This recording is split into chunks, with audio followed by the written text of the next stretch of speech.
Hi, welcome back to Energy Works. I am here with Lauren, and this is the final piece, maybe, of the series we've done on the five elements. And I couldn't quite squeak out the word final because there may be some wrap up discussion that we do, or maybe some sweeping up of some things we missed or loose ends. So I'm not going to promise that we're not going to suddenly appear in the future in front of you wanting to kind of maybe tie some pieces together for us and for all of you. But for now, we planned on this being a 6-part series, and this is the 6th.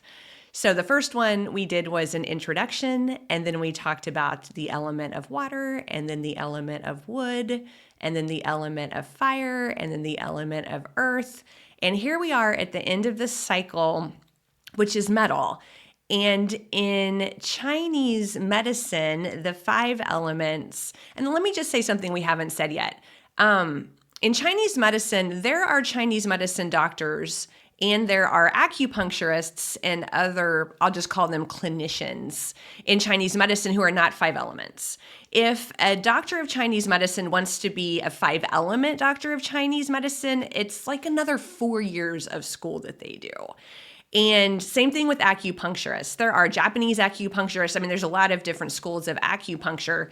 But if you want a 5-element acupuncturist, which I think I can in a biased way recommend if you're looking for an acupuncturist, I know that's what I look for. And whenever someone tries to introduce me to an acupuncturist or just say, hey, Blaine, I have a great acupuncturist, I'll say, are they a 5-element acupuncturist? Because I'm personally really interested in that. And so 5 elements is a part of Chinese medicine. It's not necessarily that every doctor of Chinese medicine you meet is necessarily a 5-element one. So I'll just share that. So the end of this cycle, and in 5 elements, it's all cycles. Everything we do is a cycle. There's this beginning to a later in the beginning, to the middle, to the getting to the end of the cycle, to the very end of the cycle, be it the day, morning, mid-morning, high point of the day, late afternoon, night. When you buy a new car, it's like new, and then it's starting to get a little older, and then it's peak of life, and then it starts kind of breaking down, and then, at some point, you don't have that car anymore. And that is for you the end of the cycle with that car. And in the human life, or any life on earth, I shouldn't just say human, that would be very human-centric of me to say that. In any life, any plant, anything, pet, there's, the baby, and then they grow a little older, and then it's peak of life, and then it's later on in life, and then it's end of life. And so there's always a beginning, a middle, and an end of every cycle. And so metal represents the end. And so in the life, it's your elder years, it's the wisdom years, you can say that. One of the archetypes of metal is the wizard.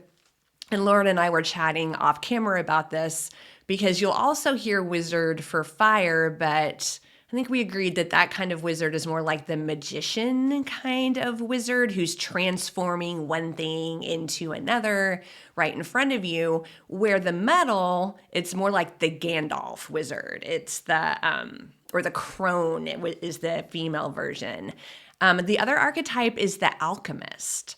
It is someone who can take one thing and like extract the best out of it and turn it into something else, like gold from the earth into a beautiful ring or something like that. So the alchemist, the transformation powers of the alchemist is also the metal element. The meridians the organs associated with the meridians are lung and large intestine, and it is skin and hair as far as the pieces of the body that metal governs. And I will pause and let Lauren jump in on kind of the details of metal before we talk about why do we even care about metal and how does it relate to each of us. Hi, Lauren. Hi, Blaine.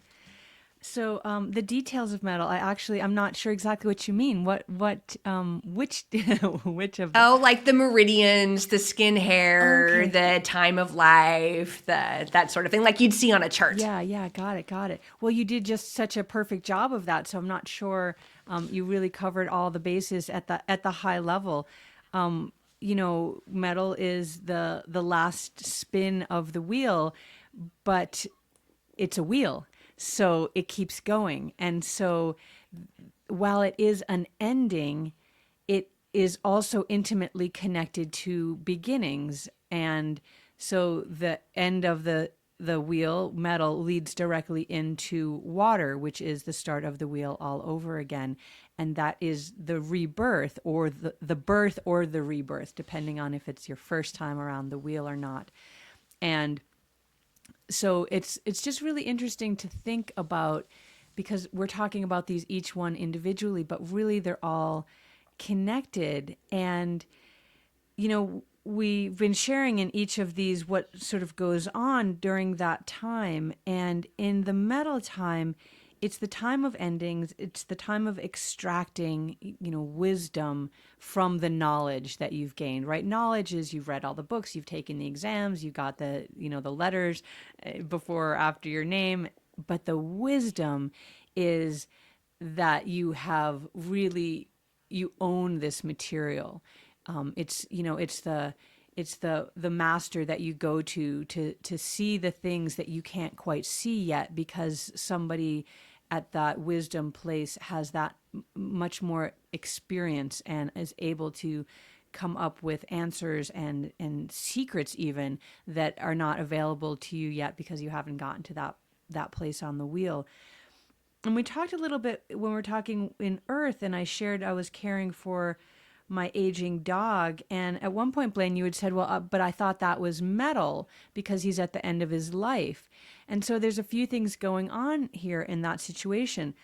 Absolutely. If you are caring for someone who is sick and at end of life, they are in a metal time, and you, therefore, caring for them, are in a metal time, because that's what endings are. But then the act of your caring for them in that time is very earth. And the the needs of the moment and your ability to be available for anything that might happen at any time is very watery. Like at this moment where I'm caretaking, I have no schedule. There's nothing that I can put on my day to anchor into, because I have to be available at any moment for the needs of this creature that I'm caring for, who is in his metal time of life. And so, just to give you like that little window into how all the elements are working together. Yes, he's at the metal time of life, therefore so am I.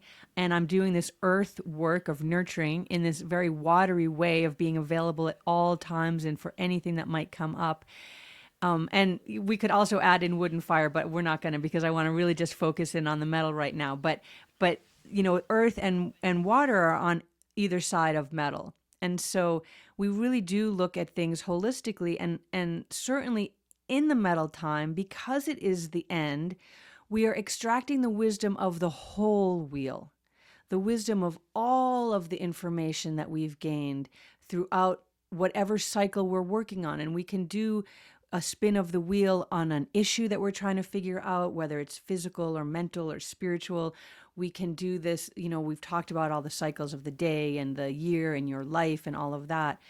But the metal is really where you're extracting sort of the holistic wisdom of whatever it is that your focus is on right now. And that leads us right to what the emotions are for metal. And when you're out of balance in metal, the emotion is grief. That, I mean, metal, it's about endings, which is loss, which is grief. If you have loved something, you will grieve its loss. And if you're not in balance, if you are out of balance, that grieving can overtake you and can go on for far longer than is maybe desirable, if that's a way to say about grief. Martine Prechtel talks about grieving well and grieving rightly, appropriately. And I think in our culture, we don't really have a lot of space to grieve or a lot of guidance on how to grieve. And so we don't want to grieve. It's terrifying to let ourselves dip our toe into the well of despair, which is what grief can lead to if we don't have a way out of it or through it. And the balance of grief is two things. It's one, the ability to let go, right? When it's time to, I'm going to go back to your car metaphor, Blaine. When it's time to let go of the car, I had a Jeep forever. I had over 100,000 miles on it. I think it might have been nearing two. I loved this car, but my mechanic was like, you can no longer drive out of the valley. You can keep it, but you can't drive out of the valley, which means I could no longer drive more than about 30 miles. So that's not like a great vehicle. And it was time, but I didn't want to let it go, right? And I am out of balance in metal a lot. We'll talk about that later. But so I had a really hard time. And finally, I just brought it over to him and I was like, okay, you sell this car for me. I just have to get it off of my property. And so that I can let it go. So that's one way of balancing the grief, is to let go. And then the other is faith. And that is, a lot of people take faith in a religious context, but my idea of faith is, and a non-religious idea of faith is the ability to trust and to know, like a deep inner knowing without any proof. And so that is a big one on, in the metal, is to have faith. And it speaks a little bit, I think, to what we were talking about over these last few episodes of the things that we don't know in the world. And so much of what we don't know is starting to be revealed through energetic means, things like interspecies communication, interpersonal communication without a phone or a computer or anything like that, people that can communicate telepathically, near-death experiences, people who have come back from the dead and brought the same images that everyone who's come back has brought, right? So these ideas that there are things out there that we don't know, but they are so real that it's almost like it's folly to just dismiss them. I'm always still so surprised at how many people still think we live in a mechanistic world, because I don't truck in that anymore. And so I'm still like, wait, really? You really think that Newtonian physics is how everything's put together? That's so not what is actually going on here. And so that faith that there's a bigger picture and that we just don't know what the picture is yet, but that faith can give you a balm to your grief. Okay, so Blaine, now you can take it away and share with us all of the juicy metal stuff. Sure. I am, listeners and watchers, a primary metal element. And so this is one that I feel. And again, the beauty of studying the elements and understanding the elements is I have so much more clarity on why I'm the way I am. Because previous to studying the five elements, it's just kind of like, why do I feel different from other people? And I mean, everybody feels different from other people, right? Because we're different elements and we're not the same element as everyone around us. So that's it. We are all truly different. And so through this construct that was developed thousands of years ago, I can see that there are things that I do different, or things that I perceive that I'm feeling different, or ways that I behave different, because it's very simple. My element is different than the person I am potentially comparing myself to.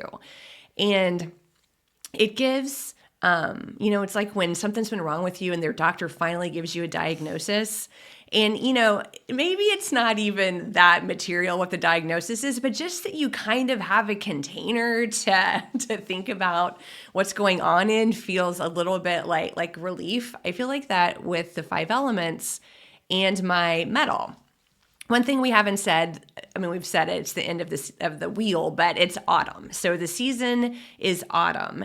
And to this letting go metaphor, that's the trees. The trees let go of their leaves, and it's faith. The trees are not holding on to their leaves. Oh my God, am I ever going to grow a leaf again? And are my leaves falling faster than that other tree's leaves? Should I, they just let it go. They have faith that nature is going to happen and this, the wheel's going to turn on and then, or keep going, keep turning. And so, they drop the fruit, any sort of fruit that hasn't been harvested yet from the trees, they drop the leaves. And so this becomes the nutrition of the earth for the next cycle. They let it go. Everything comes to the ground. It gets absorbed into the ground, the snow, or, I'm in Florida. It's not snow, but it's cool and there's rain, and all of that organic matter becomes the food for what happens as we move into the next season, preparing for the next harvest. And so that is the metaphor there. And the metal, like we said, is the alchemist. And so this is the season, like Lauren said, you're taking the wisdom of everything that came before and you are extracting value. You are extracting the value of life. You are extracting the value you see in others, the value you see in yourself. And we all have metal all the time, right? I was metal when I was 4 years old. And so you don't have to be old and have, all this wisdom from all of your years. It's the extracting from your experiences, the people you're around, what's happening. It's just this continual extraction, like metals are extracted from the earth and alchemized into something usable. And Lauren and I were talking before, and it was really beautiful how she said it. I probably won't say it's beautiful, but that metal came from the stars. And the metal, one of the, it's typical for the spiritual person or the yogi, not necessarily the yoga teacher, but the yoga practitioner, the person who lives a yogic lifestyle, or the priest or the clergyman or clergywoman or something like that, who is drawn to spirituality and drawn to looking at the divine as a source for what is happening here and staying connected to the divine and extracting meaning from their individual life via this study and devotion to the divine. So metal people are, and I'm kind of putting my hands, like if you're listening, you can't see it, but I keep putting my hands up to the sky as I'm talking about the divine. And so metal people are more of the big picture person. And so when something unexpected happens, someone who is a balanced metal has more of that, what is the bigger picture here? And surrender. Like surrender is another word for letting go or having faith. I may not like what just happened in my life, but I can surrender to the, I hate it happened for a reason, but there's just a bigger picture. There are things going on that I cannot see. And I have an ability to trust in that. And Lauren and I, we're in our partnership, we talk about this sometimes because she's more wood and she's very focused, or her initial response to things is like, that is wrong, this kind of like right, wrong, must take action, the activist, the fix it, that sort of thing, where I can be like, is it wrong? Like, per who is it wrong? Like, maybe it's not. Maybe this is exactly what is supposed to happen. And so I maybe in a more hands-off kind of way will default to that kind of reaction. Metals, they look for what is unique and valuable about everyone around them. They look what's unique and valuable in themselves. That's metal, that's jewels, that's jewelry, it's uniqueness and beauty and value. And I mentioned in earth because earth is the mother in Chinese medicine. Metal is the father. So it's respect, moral authority. I mean, that moral authority, you can see where this would go wrong with an unbalanced metal. Moral authority, self-reliance, self-worth, principles, discipline. And so these are the things the children in a traditional Chinese medicine society, that's where they would look to the father. So this is kind of the father figure kind of energy, where mother is more like the comfort and the nurturing and the love and the hugs and the cuddles and the everything's going to be okay, baby, like kind of thing. The father is more of these hard lines, and we all have both, right? We're all of these things. It's also the end of the day, so it's the sunset. So there's directions to all of these. We haven't gotten into the directions of each of the elements, but it's the west, it's the setting sun. And I'm in Florida right now, and I love to walk to the beach at the end of the day here. And because the beach is to the west of where I live. And so I walk there and I see the setting sun. And there's something so palpable to me, because at the end of any day, I think we all are kind of like, oh, it's the end of the day. I brush my teeth, I wash my face, I go to bed, whatever, end of the day. There's something about seeing with my eyes and standing there with the ocean and just watching that orb like drop below the horizon that brings sadness, like a sweet sadness into me, and a strong recognizing that that's the end of another day of my life. When I'm just at home brushing my teeth and going to bed, I'm not like, wow, like that's the end of another day of my life. I just don't go there. When I watch the sun go down, I feel it very much in my heart. Like another day in my life is over. And I feel the sweet sadness of that. And then I have to walk home. And so I, kind of reflect on my day and that sort of thing. But that feeling, that just being aware that it takes a little bit of the joy away, and a little bit. And so it's not really good to always live like this.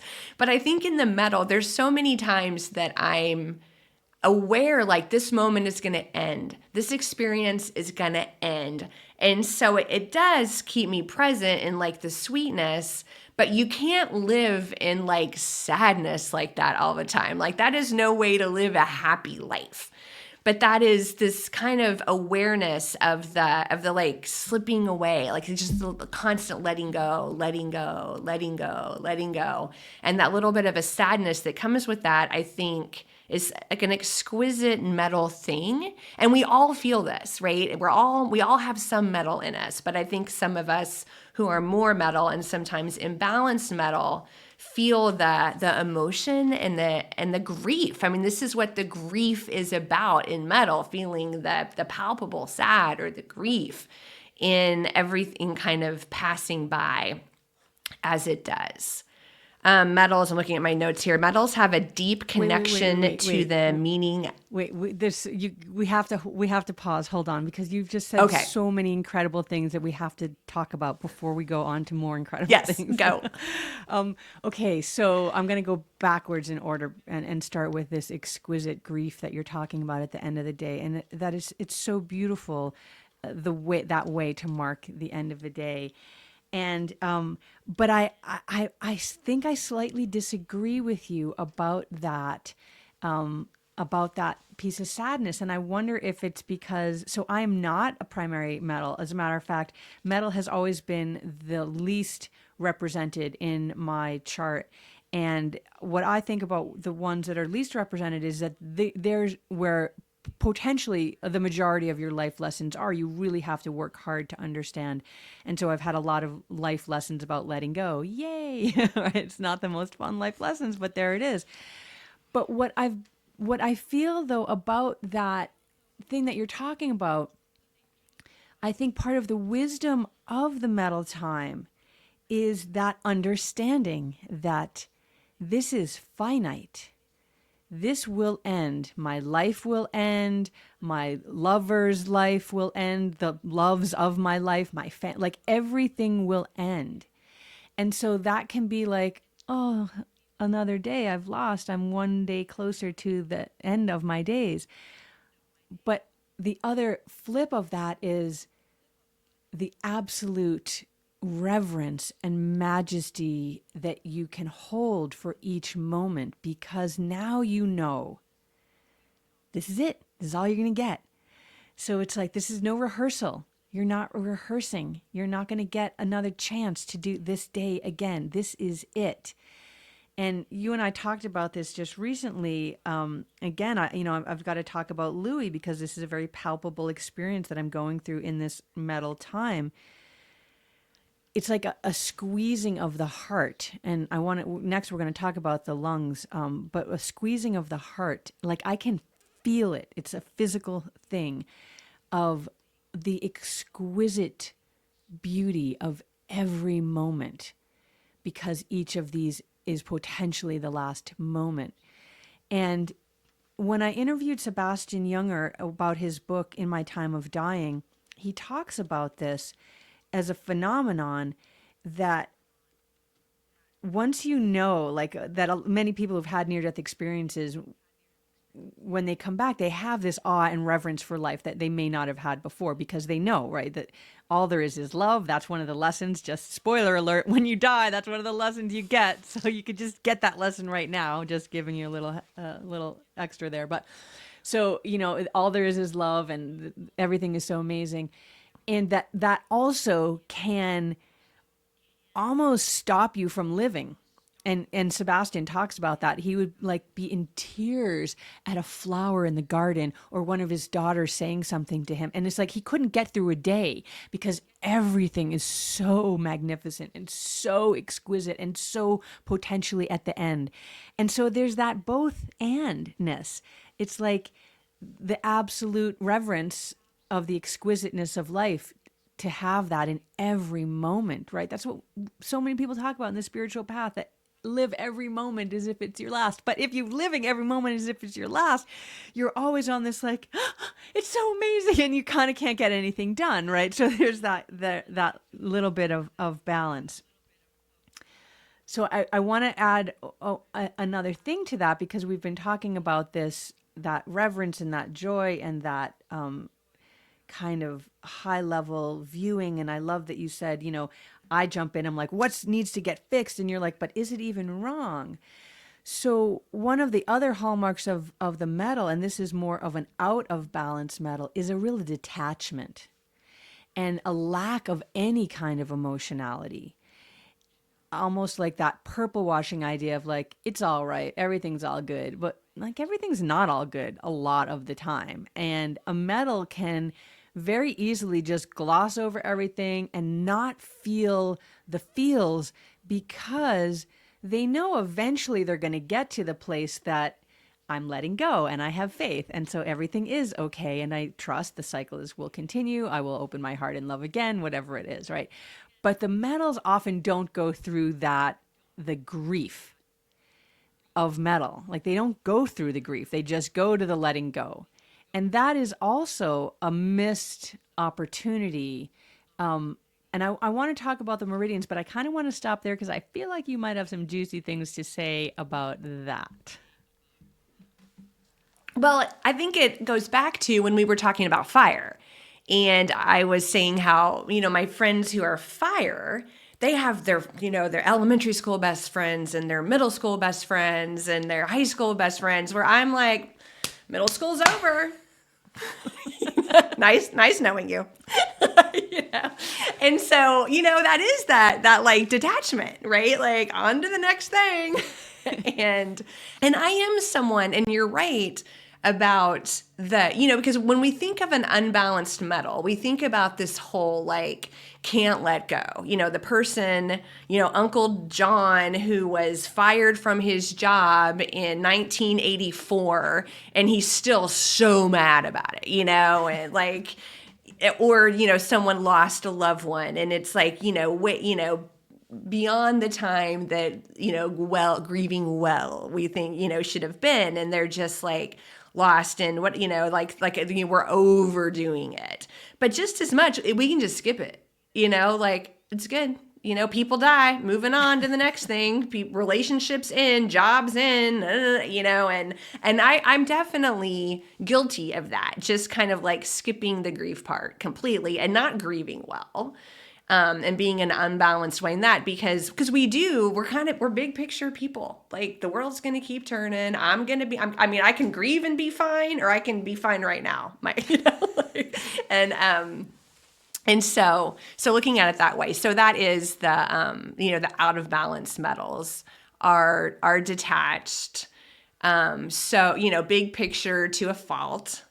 And, Lauren and I, not to get too much into this, but we were like, are metals present or not? Are metals not present? And like, as when they're balanced.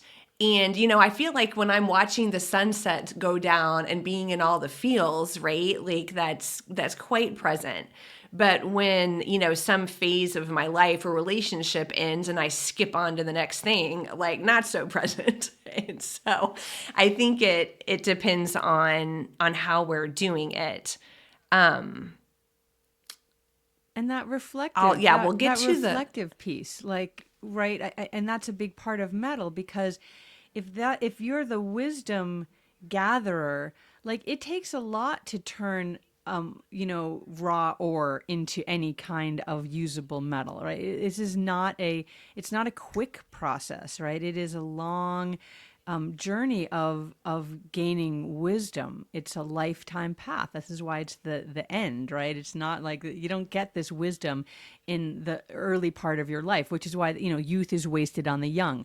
Imagine if you knew then what you know now. So that reflective piece and that discerning piece and the extracting of wisdom piece is one of the hallmarks. And even, I mean, here's just an example. We were talking again about this off camera, an example of how this works in real life, in your life. So we've been filming, doing these podcasts, and after each podcast, I spend a lot of time reflecting on how it went, who said what, did I like that, did I get the point across that I wanted to make, did Blaine, how did it, all of that.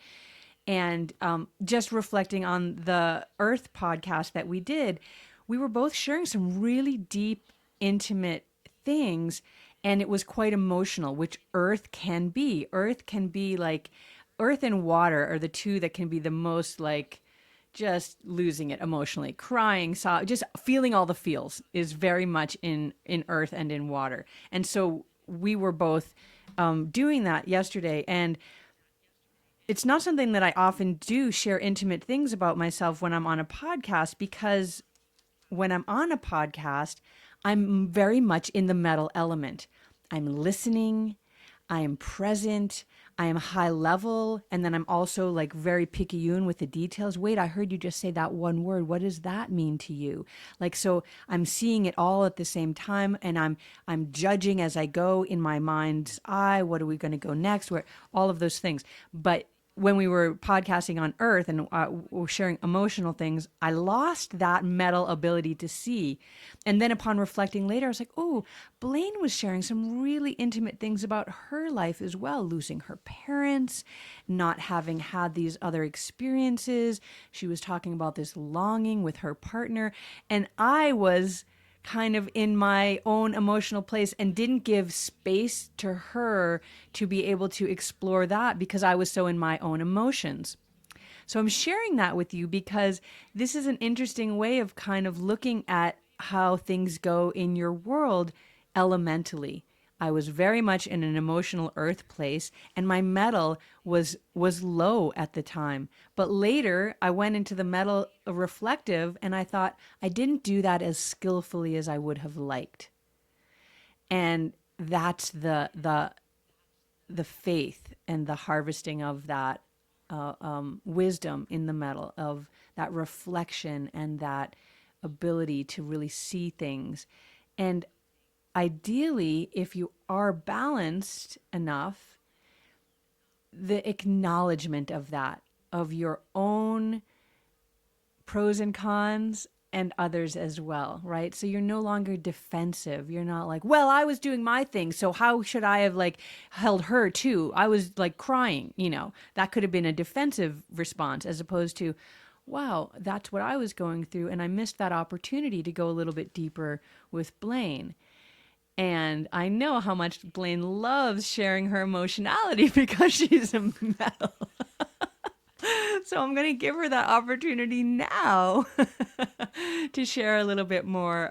And obviously, I'm a little tongue in cheek there because that's not her main MO, is to get really emotional, because she really is an archetypal metal. She is the wise one, and you wouldn't know until you really know her all of the emotional currents underneath the surface, because she really does kind of flow through the world as in this spiritually wisdom holding place of faith and discernment, and really like that glittering, sparkling, faceted metal that you think of when you think of metal. So, yeah.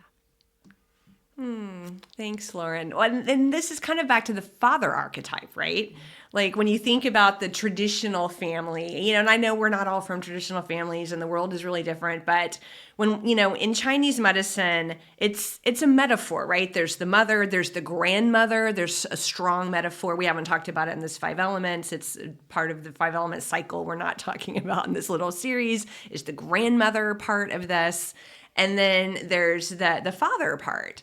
And when you think about who's the one who's more emotional and, heart open with the emotions and sharing the emotions, and who's not, it's it from that point of view, it's the father. And again, this is, metals have balanced metals have strong self-worth, and they're also disciplined. I mean, they're dependable. Like that is inner strength, dependability, refinement, moral insight, clarity of thought, the ability to recover from loss no matter what the circumstance. These are things that are associated with metal. And so people who are metal are more of the disciplined, make the plan. We've chatted before about how if you're going to have a meeting or if you're going to have a team or something like that, you ideally would have your water person, like your creative, your idea, your flowy person, your wood person's like the get her done kind of person, your fire person who is like, okay, like taking it to another level, not being so serious, being playful, having a transformational perspective on it, bringing the heat in some ways. You're going to have your earth person's like, okay, team, is everybody having a good day?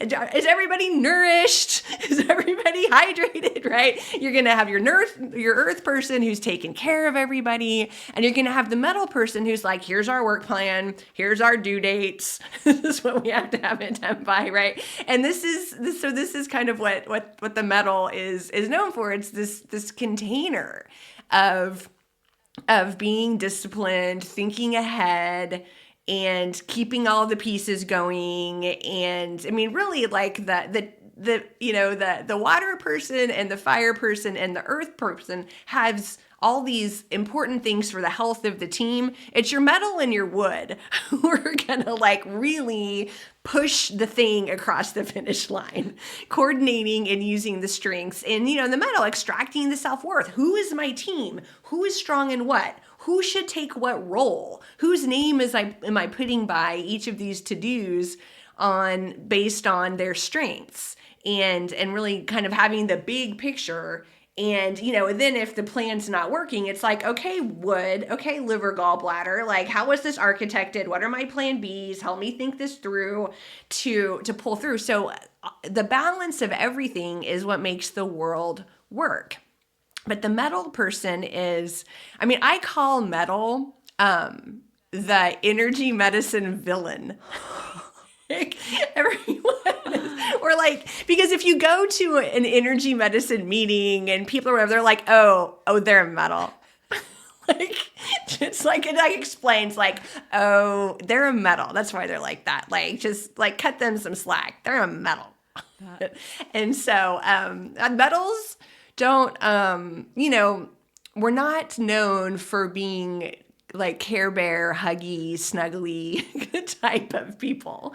We're definitely known for our structure. But man, you need to get something done, call a metal, right, I Lauren? mean, this is if you want someone to run a company and take it to the zeniths, right? You're going to have a metal do that. You do not want to have a water element running your company.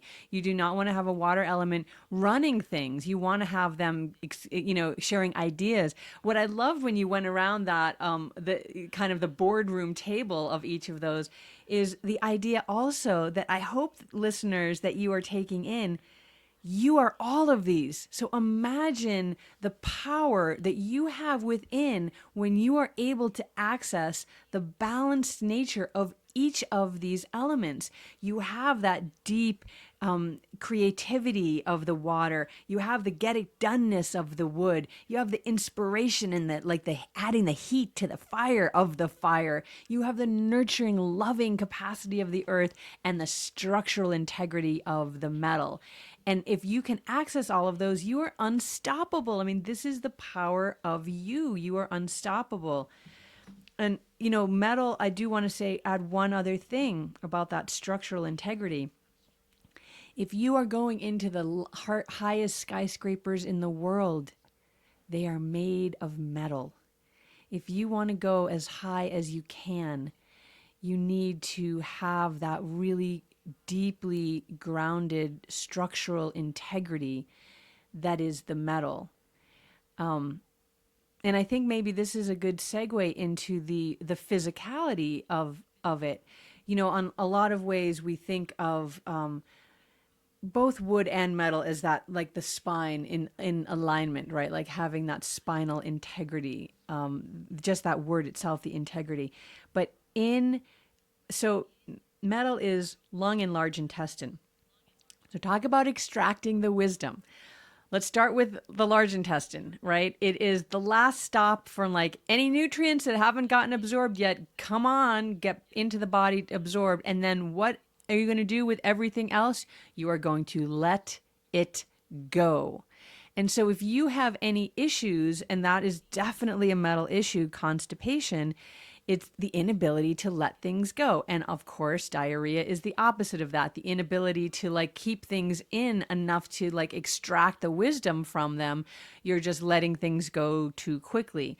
But that's really the last stop on the nutritive wheel or the nutritive channel of the body.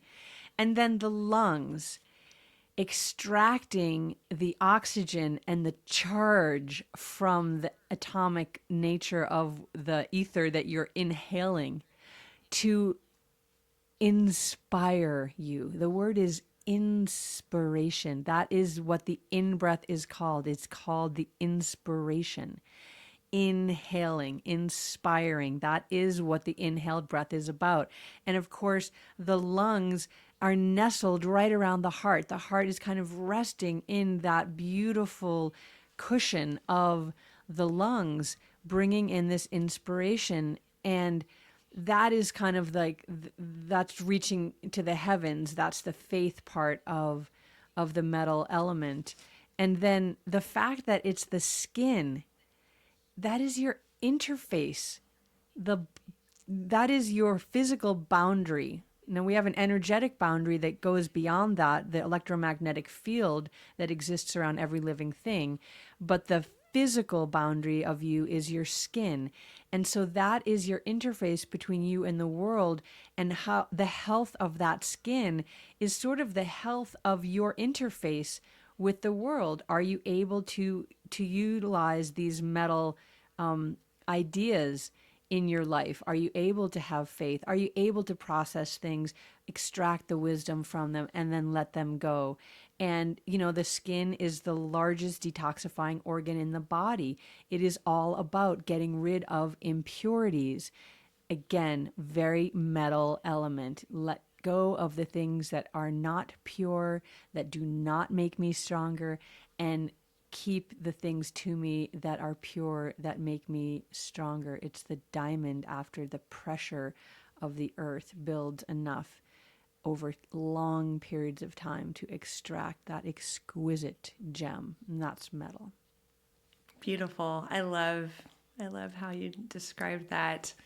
Yeah, this letting go, I always feel like the balanced metal has no regrets, right? Like we're not, we have our experiences, and then we don't need to look back and like, should I have bought that car? What should I have bought this other car? No, no, it's like I bought the car. Like this was the decision I made, and not this like kind of spinning on regretting things, and just really being in an okayness with the decisions that were made, with how life is going, with all of that, realizing, bigger picture. And that's extracting the lessons, right? Like things are happening to me now, and I'm extracting. I might not love it. Like it might not be what I wanted. It may not be my perfect situation that this just happened to me, but this deep knowing that like I can extract what I need to do and take it forward. I mean, Lauren and I think I've pulled Lauren on team Blaine on this one. This like this is from a business perspective. Like when we're talking about the business, that like there's really no failure. Like there's no such thing as failure.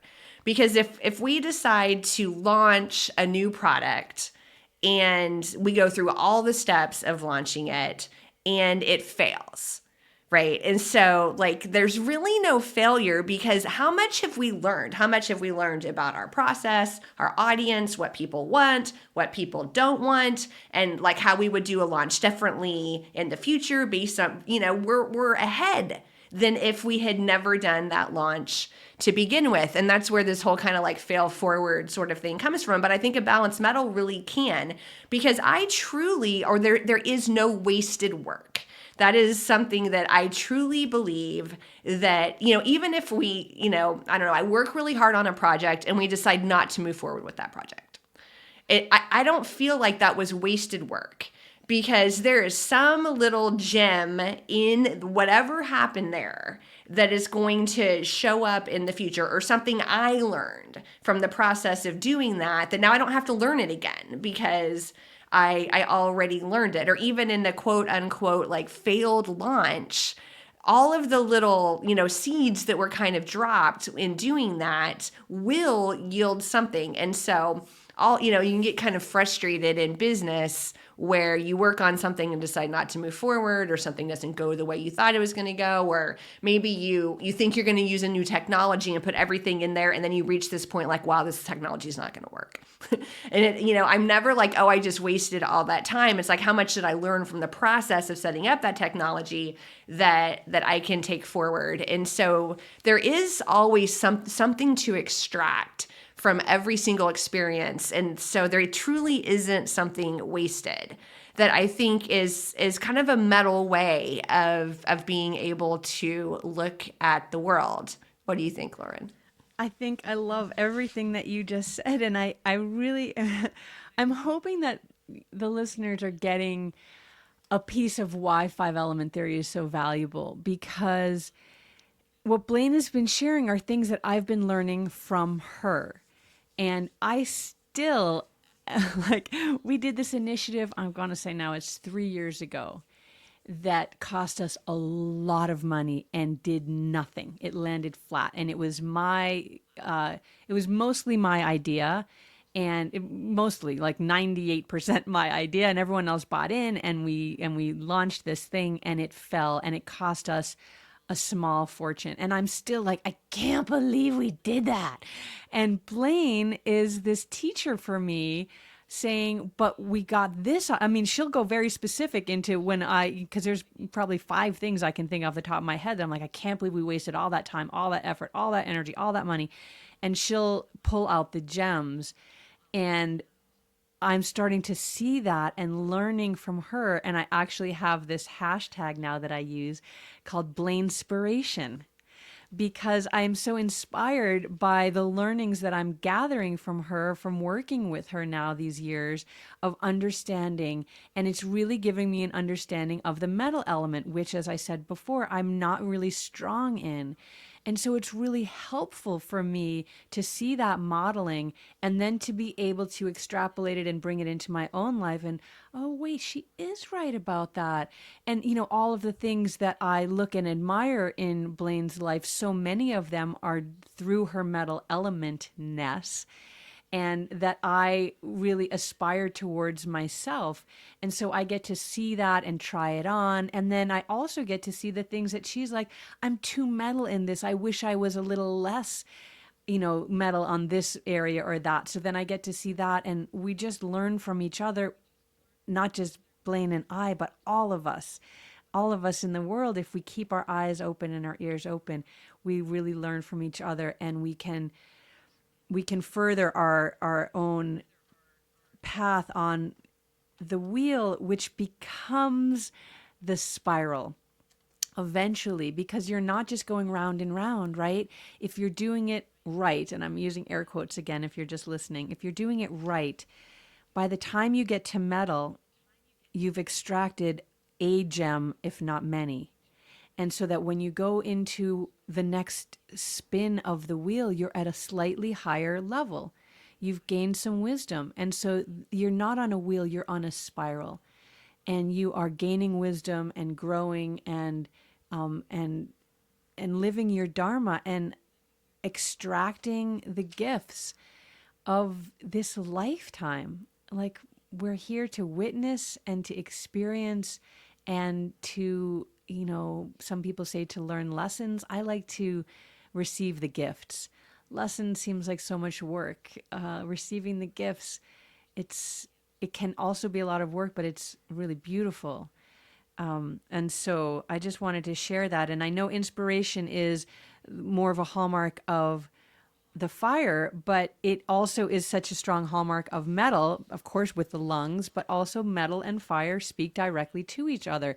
If you want to take that lump of ore and turn it into a skyscraper or a car, you're going to need some fire to do that. And so this is how, all of these interact with each other. I wonder if Blaine, if you have more to add, and then maybe I'd love if you would take us into the movements to help us let go, to grieve well, and to Mm-hmm. come into this faith. I think that this is one of the harder ones, because grief is such a visceral experience. It's not one that we choose, actively, and yet everyone is going to go through it, and we don't have a ton of tools in our world to deal with it. And some of these energy tools are so powerful. So I'll turn it over to you, Blaine. Sure. I'll just say a little plea for for cutting the metals slack. I think that metals are often considered aloof.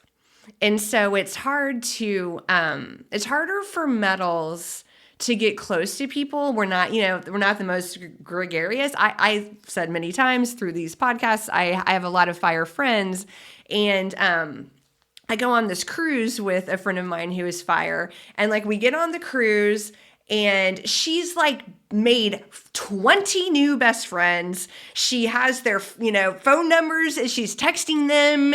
She's, talking to them 6 months. I mean, she's just like best friends with everybody. And I'm like, I haven't met anybody, and, which isn't totally true, but, the metals can definitely be perceived as more standoffish, maybe snobby, aloof, something like that. And it's not that we're not loving, warm-hearted people. It's just we have a little bit more of that bird's eye view, checking, like everybody in. Like, we don't make that like heart-to-heart connection so fast, like some of the other elements do. So if you meet someone who you think is standoffish or aloof, just think maybe they're more metal. and that it's not that it's anything personal against you. It's just kind of how we look at the world. All right, that was my little plea. I love that. I think that is such a key takeaway from the elements as well, is just what you said. Don't make assumptions. Now I'm jumping into a whole other system, but don't make assumptions, right? You don't know who somebody is until you know who somebody is. And so I love that because you're right. Metals do, they do get a rough place. Woods often get a rough go of it too. Everyone loves the fires, everyone loves the earths, and the waters just kind of are everywhere. And so we just like take them in, right? But the woods and the metals were just like, I don't know if I want that person around in my world. So I like that. Cut the metals some slack because they're super loving. Just have to give them time. Yes, yes. Big hearts, big hearts. Just a little buried. So the sound. So the sound for metal is it's S. So if we were going to spell it, it would be like S S S S S S S. It's like you're a little child pretending you're a snake. It's in through the nose and out.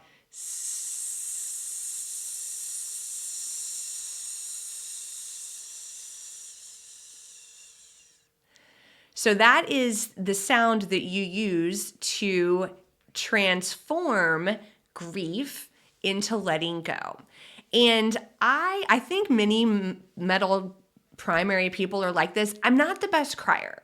Tears do not just come flowing out of my eyes very easily. And it might be a little bit Pavlovian. I may have trained myself through this, but I can myself into crying. Like, sometimes you just want to cry. You want the release. And I'm at the point now that I can just, sit and make that sound even without doing the pose, which I'm getting ready to show you. And there's something about the vibration of that that can kind of like break open the dam for me a little bit and help me cry.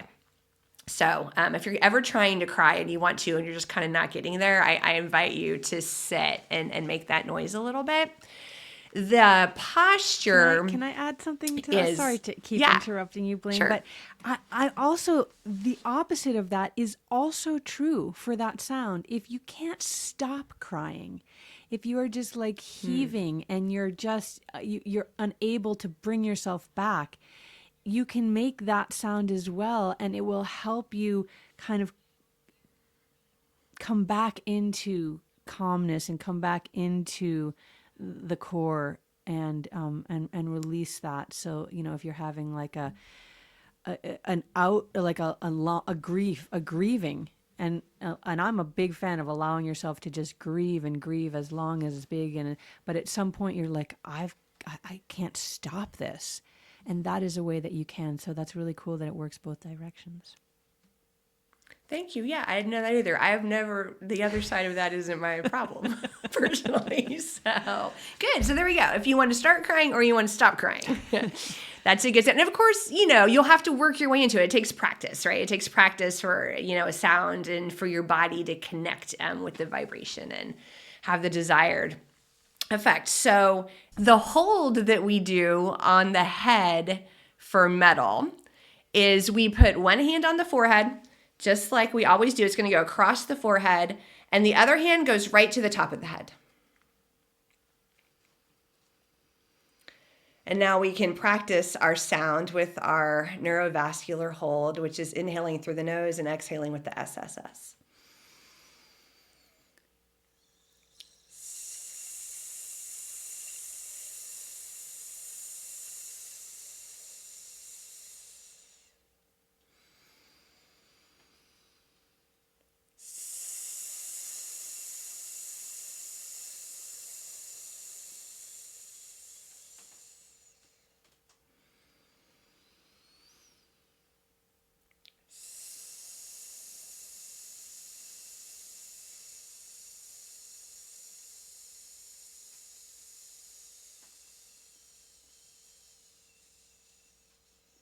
And we'll release.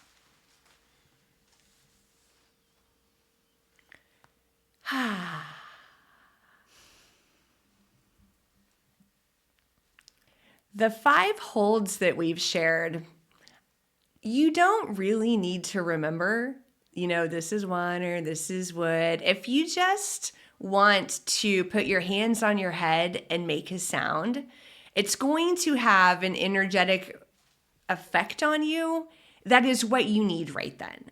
And so just trusting, like, you don't have to get in this intellectual, what where do I, da, da, da. Just like put your hands on your head and make any kind of sound, just whatever is soothing for you right then, whatever feels right for you. And that is going to do what you want in that moment. And so, yes, we have these sounds and these particular holds that are in particular points, and the sound has a particular vibration for a particular effect. Yes, yes, yes.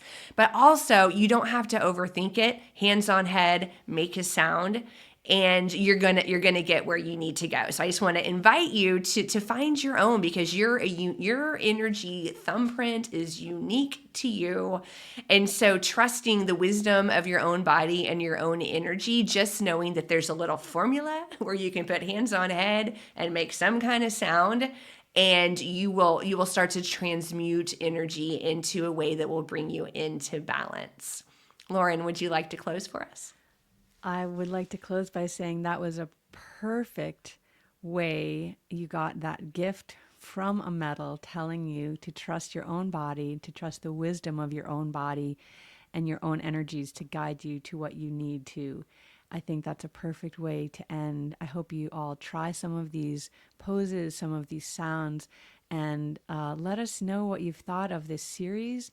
If you feel like you've seen yourself in some of these elemental descriptions, and if you're excited to learn more.